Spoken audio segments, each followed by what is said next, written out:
My daughter's gonna be so jealous that I met the guardian of Godolphin today. Welcome to Watch Mojo. And today we're counting down our picks for the biggest changes between Gen V and the comics. Spoilers ahead for the show and its source material.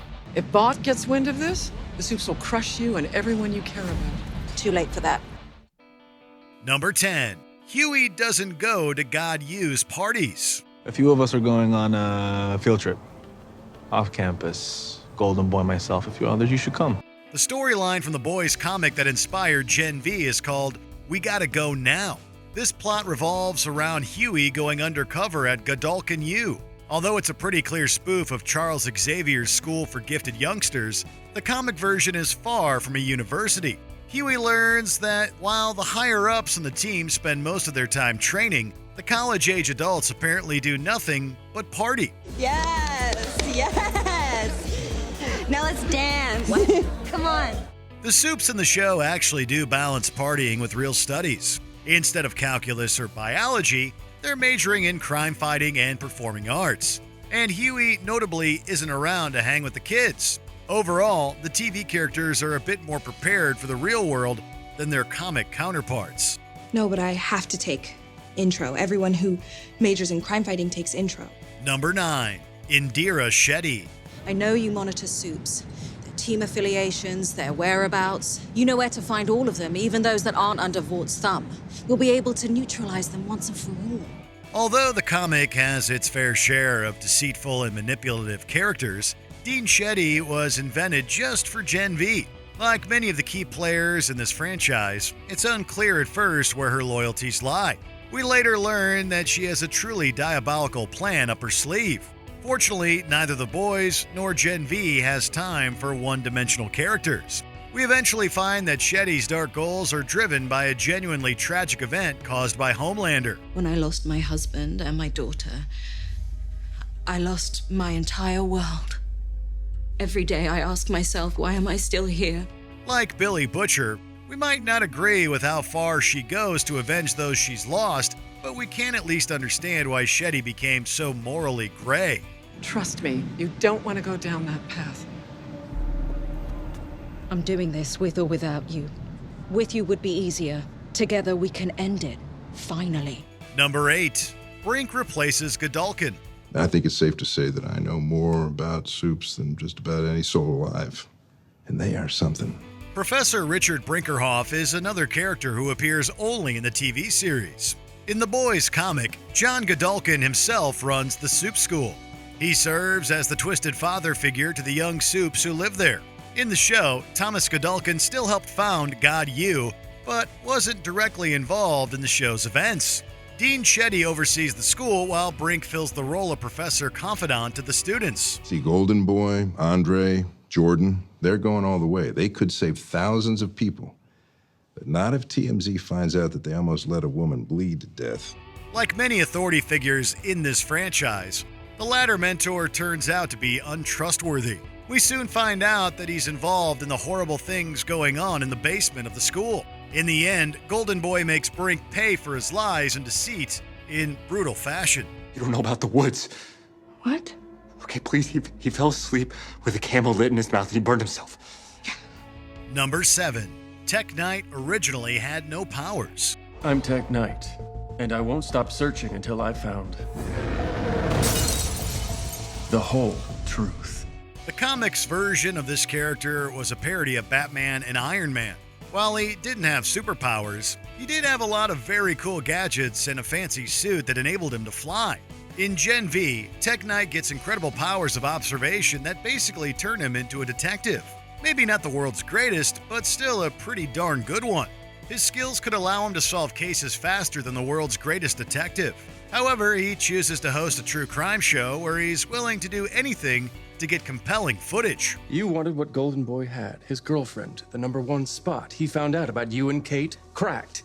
Am I right? No, that didn't happen until... So it did happen. The TV and print versions of Tech Knight do have one thing in common. They both have a brain tumor that gives them a not safe for work compulsion. Long as you're off campus by end of day, this video stays off Instagram. Number 6. Supes in the comic can be brought back from the dead.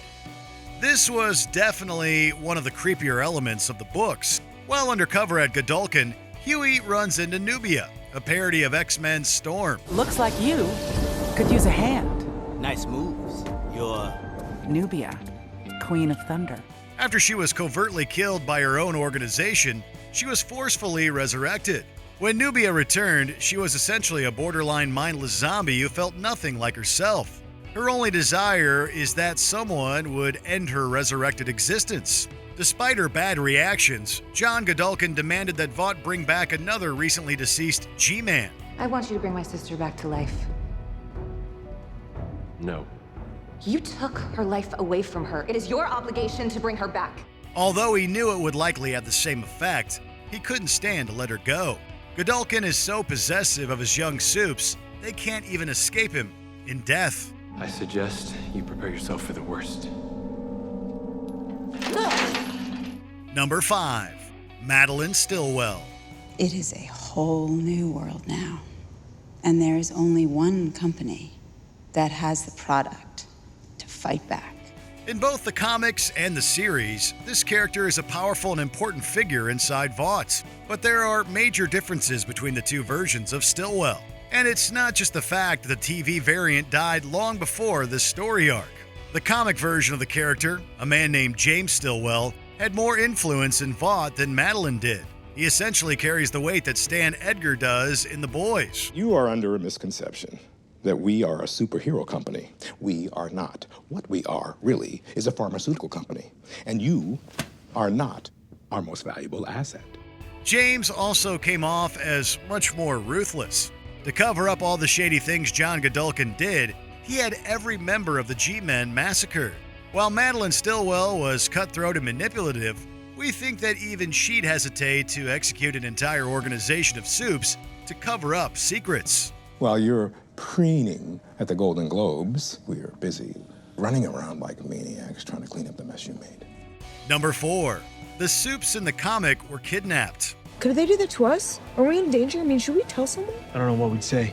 The students who attended the TV's God U applied and were accepted just like a normal college. But the comics G-Men have lived at Godolphin since they were kids. How'd they end up there? It turned out that John Godolphin captures young people, injects them with Compound V, and ensures the survivors remain fiercely loyal to him.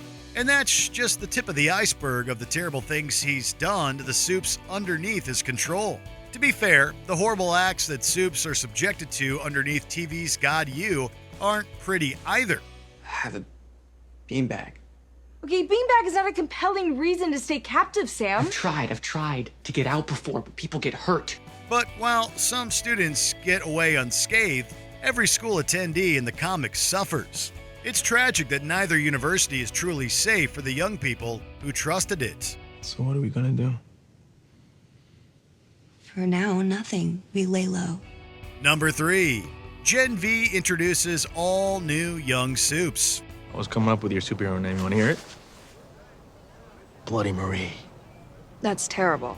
Most of the powered people in The Boys TV series came straight out of the comic. But the God U students of Gen V were created just for the show.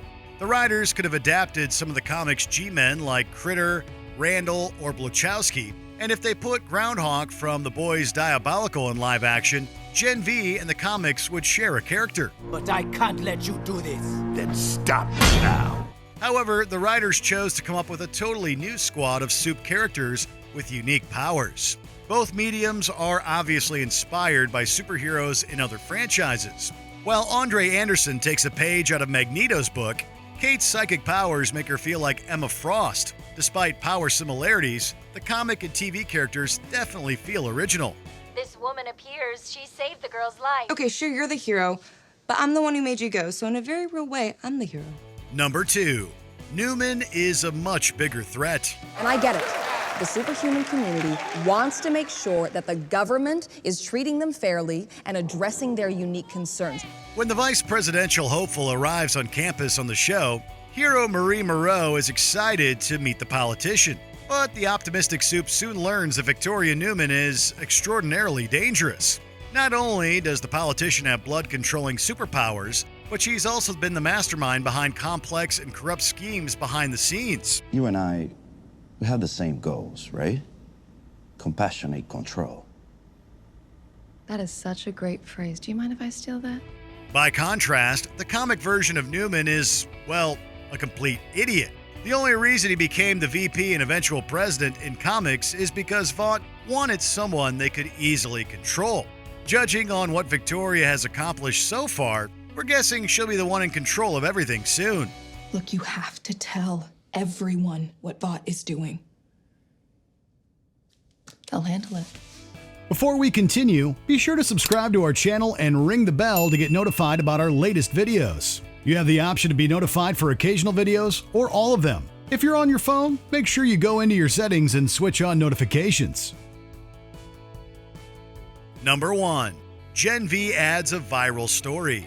What would happen if you told Vought you created a virus that kills soups?